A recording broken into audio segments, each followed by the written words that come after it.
So this morning I recorded a video titled Prolonging Withdrawal Symptoms. And it was about people who would either sneak cigarettes in the first few days of their quit or use a nicotine replacement product just a few times just to get through some bad moments.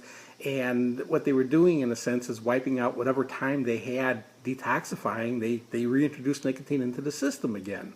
Well, it elicited a response from viewer at YouTube who was asking, well, what about herbals then, using that kind of a substitute? Well, I want to point out something. Anything that you burn and you inhale is going to irritate and likely destroy tissue. And there was an experiment that I used to do when I used to do school-based programs. And it was back in the days when I guess they were letting people do almost anything to kids without the ramification. I don't think you would do this now. But what it was is we were trying to show kids how harmful tobacco smoke was and how irritating and, again, how destructive it was by a simple experiment. All you would do is take the tobacco out of a cigarette, so you just have the rolling paper in a sense, light it on fire, blow it out, and it would produce a stream of smoke. And then you would just say, just inhale a little bit through your nose. It would take the biggest, strongest kid in a school and reduce him to tears in a second. And it's very powerful what happens. If you take smoke from just paper burning and put it in your nose, you will feel the irritation and destruction that's going on. The reason you would feel it, even if the person were a heavy smoker, they would feel it, is because you normally don't smoke straight into your nose. So that tissue has not been irritated yet by cigarette smoke and burning apparatus of any kind. So when you do it, it's like putting it into raw tissue that has never been exposed to something like this before, and you feel the burn, and it really feels like a burn. Anything you burn and anything you inhale is going to do some destruction this way. So just the idea of, well, what about using this instead? Is it going to put them back to having to smoke cigarettes? Yeah, if there's no nicotine in it, it won't. But it's still going to cause the tissue problems. And this is the thing that I want to point out. Why are you going to try to introduce something else to burn into your lungs? I mean, this is fitting into the category of the e-cigarettes now for people who say, but they use non-nicotine e-cigarettes. Well, there's two issues that I have now tied into this. First, I want everyone to always make sure that you know your source for any product that you're going to inhale into your lung, because there's a lot of people who may have been taking electronic cigarettes thinking there was no nicotine in them, and there was nicotine in them. There were tests that were being done early on showing that some of the cigarettes that were claiming to be non-nicotine had nicotine. And the same thing when it comes to smoking any other product. You do not know with certainty that it wasn't blended with tobacco somehow. And if it were, you introduced nicotine. And even though you didn't mean to do it, it still took you down into nicotine dependency again.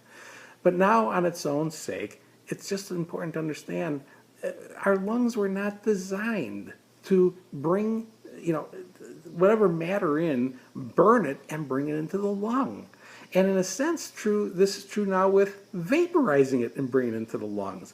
I don't remember if it was a commercial. I saw an article that I read in the last 2 or 3 days about, I think it was on a local news, that there was some manufacturer now producing vitamins that you could put into e-cigarettes, and you can now take your vitamins through e-cigarettes.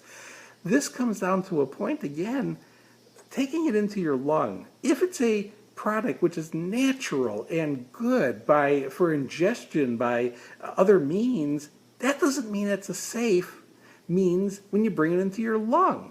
I say this in another of the electronic cigarettes videos who are saying, well, but they're using all natural products. Well, again, I don't care if a product is natural for food type of consumption. It's not natural to put it into your lung. And we don't know what the long-term implication of usage like that's going to be. So I never want to give anybody the impression that it's safe to use something else in your lung in lieu of cigarettes.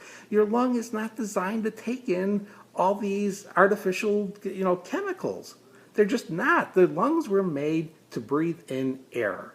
They're used for an oxygen transport system where we take oxygen out of the air, we release carbon dioxide, we exhale it. The lungs are an organ designed for a very specific purpose. That purpose is not to inhale nicotine or any other nutrient to somehow bathe our body in good chemicals. That's not what the lungs are used for. And when you're using them that way, you don't know what you're getting, and you don't know what the long-term implication of that kind of usage will be. So that's basically all I need to say about this. There's no reason to be burning and inhaling anything into your lung or vaporizing it into your lung. The way to keep your lung functioning the way it was designed to be functioning in optimal condition, as well as you can, taking genetics out of the equation, but just as well as it can for the way it's supposed to function. It's a matter of just breathing air and avoiding smoke whenever you can. We're naturally designed to, if we're in the middle of a forest fire, we don't start to deep breathe. We know, you've got to limit your breathing when there's smoke around. It's not good for you. The way to minimize exposure is avoid smoke where you can. Anything that you're burning and putting in your lung, you can avoid 100% because that's your action. It's not environmental. It's you doing it. And if you want to reduce your risk of any lung problems from that kind of exposure, it's a matter of, for any kind of chemical, when you have the control, when you have the option, hey, never take another puff.